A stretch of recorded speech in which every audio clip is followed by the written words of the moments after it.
You're born in a cozy underground burrow in the American countryside. You're one of 8 tiny, blind, naked siblings squirming around in a fur-lined nest that mom spent days perfecting. Though, given your 30-day life expectancy, it's more like a temporary rental than a forever home. Well, make that 7. You just lost your oldest sibling. First lesson of bunny life, everything wants to eat you. No pressure, right? Mom's pretty chill about it though. She's already planning her next litter. But don't worry, she'll wait until you're old enough to move out. Talk about efficient family planning. For now, you're just part of the latest batch in Mom's impressive reproductive resume. She's got this whole parenting thing down to a science. Visit once a day for feeding, keep the nest clean, and otherwise stay away so predators don't follow her home. It's not neglect, it's survival strategy. The burrow's your whole world for now. A cozy dirt mansion with multiple escape tunnels that your mom engineered like a master architect. Smart lady, she's survived long enough to have dozens of litters, which makes her the rabbit equivalent of a special forces veteran. Your first week is spent in total darkness, wondering why mom only shows up once a day for the world's quickest drive-through dinner service. The rest of the time, you're left playing the fun game of, is that sound death approaching? Could be the wind. Or could be a fox trying to dig up some rabbit nuggets. At 10 days old, something amazing happens. Your fur has grown in. Your eyes finally open, and, surprise, you've got some seriously oversized ears. They might look ridiculous, like satellite dishes stuck to your head, but trust me, they're going to save your cotton-tailed behind more times than you can count. Though right now, they're mostly good for detecting which sibling is trying to steal your milk spot during mom's daily drive-by feedings. By day 14, you're starting to get the hang of this whole being alive thing. Your siblings have developed a strict hierarchy through a complex system of pushy-shovey diplomacy. You've mastered the art of the emergency freeze when mom thumps her back feet. That's rabbit for, duck and cover, kids. Something wants to eat us. You're also developing your grooming skills, though, let's be honest, you look less like a sophisticated bunny and more like a furball having a bad hair day. At 3 weeks old, it's time for your first venture outside, the moment every bunny dreams of and every mother rabbit dreads. You hop awkwardly like a drunk kangaroo, but hey, at least you're mobile. Your siblings scatter in different directions, sampling their first taste of fresh grass. Everything's going great until... thump! Mom's back feet hit the ground like a furry alarm system. You freeze, heart pounding, as a shadow passes overhead. Just an owl doing some window shopping at the bunny buffet. This is your introduction to the outdoor lifestyle, trying to enjoy breakfast while playing an endless game of Spot the Predator. Welcome to the rest of your life. Your first month of outdoor life is basically a crash course in Advanced Survival 101. That rustling in the grass? Could be a snake. That shadow? Probably a hawk. That cute kitty from the nearby farm? Yeah, it's already taken 2 of your cousins. The neighbor's harmless puppy? More like a bunny-seeking missile with fur. The supposedly peaceful vegetarian lifestyle isn't exactly stress-free. And let's talk about that vegetarian diet for a minute. Sure, it sounds peaceful. No hunting, no chasing, just grazing on nature's bounty. Except every rabbit in the neighborhood wants the same premium grass you do. The really good stuff? That's in the farmer's garden, protected by what you've nicknamed the Fence of Doom. One particularly hungry evening, you and 3 other rabbits decide to attempt what will later be known as the Great Carrot Heist of Spring. The plan seems foolproof. Jimmy Quickfeet will be the lookout. Sarah Silent Hop will create a diversion by the shed, and you and Bobby Tunnel Vision will grab the goods. Everything starts according to plan. You squeeze through the fence hole, Bobby right behind you. Sarah's in position by the shed, and Jimmy's perched on a rock like some kind of furry surveillance system. The carrots are right there, their orange tops practically glowing in the moonlight. Just a few more hops. Then Bobby lives up to his nickname and completely misses the tripwire. The motion-activated scarecrow springs to life, flailing around like a possessed garden demon. Jimmy abandons his post faster than a cat in a rainstorm. Sarah tries to help but crashes into the watering can, creating a domino effect of falling garden tools. And there you are, watching Bobby somehow get his tail tangled in the bean trellis. The farmer's porch light flicks on, the dog starts barking, and is that the cat stretching by the door? Time for emergency protocol. Every rabbit for themselves.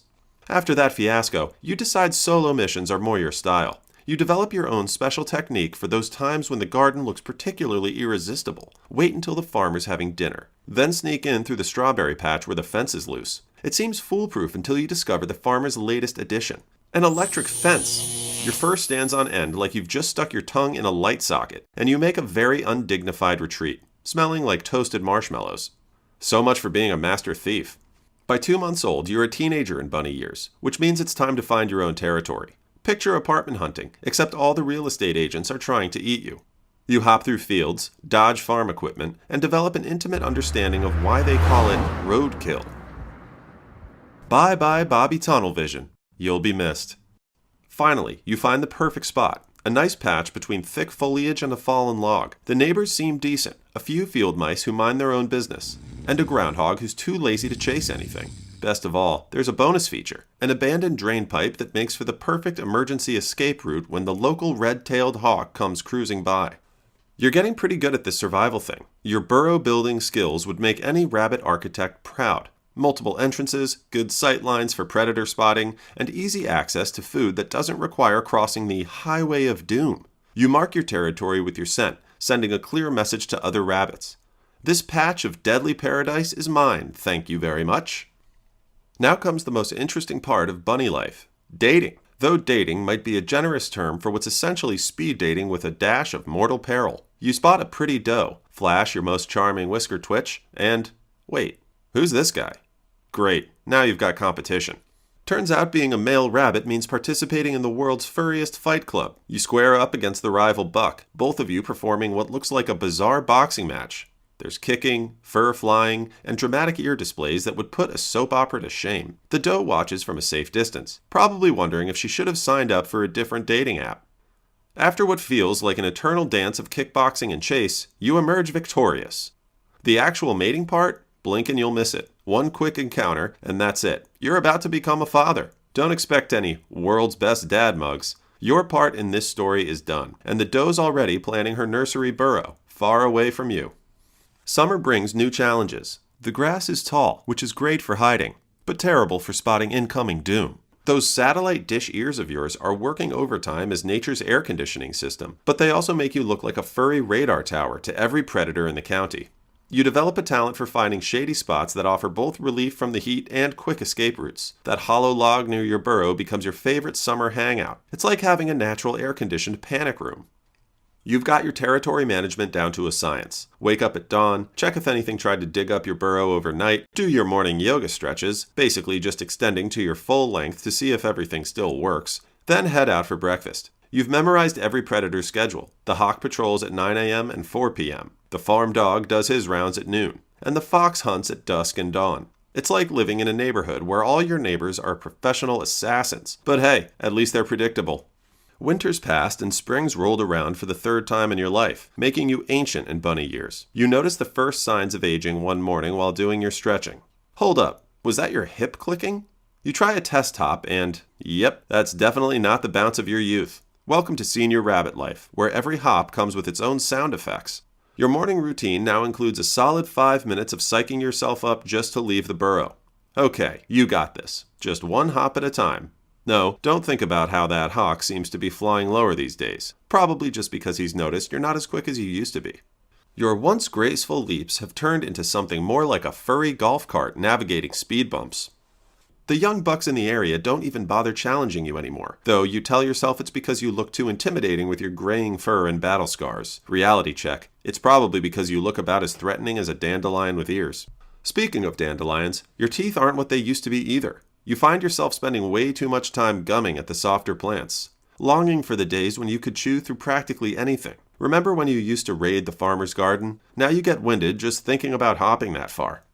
One day, you're taking in the afternoon sun, contemplating whether it's worth the effort to move to a shadier spot when something catches your ear. Your trusty old radar ears might be a bit droopy these days, but they still work well enough to pick up the sound of approaching trouble. That owl swooping down looks awfully big, and you're not exactly in run-for-your-life shape anymore. But wait, your ancient bunny instincts kick in one last time. You summon all your remaining strength and attempt the most dramatic dive of your life. For a brief, glorious moment, you're young again. You pull off what feels like an action movie-worthy dodge. The wind from the owl's wings actually ruffles your fur as it swoops past. Ha! Still got it, you think triumphantly. Take that, you feathered. Oh, turns out you didn't actually dodge anything. You just tripped over your own back feet and happened to fall out of the way. And now you can't get up fast enough. Well, that's embarrassing. As the shadow descends again, you can't help but think that maybe being prey isn't so bad. At least you won't have to eat any more salad. Though you have to admit, that patch of clover over there looks pretty tasty.